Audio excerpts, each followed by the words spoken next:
標標冷知識 Watch here。平時臥高頭望住夜空嘅時候，你會唔會注意到最光嘅嗰粒星呢？今日我哋要講嘅就係一個由誕生開始就一路追住星星走嘅品牌 Zenith 真歷史。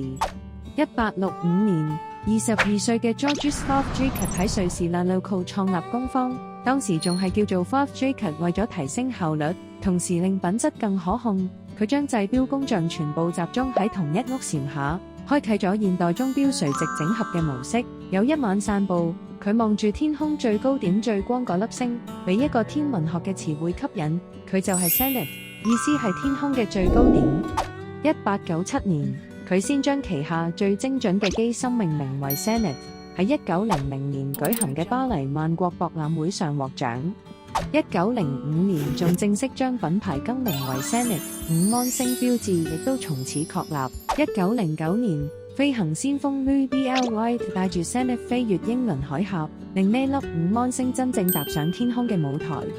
到咗1969年，呢粒星即將迎來最耀眼嘅綻放。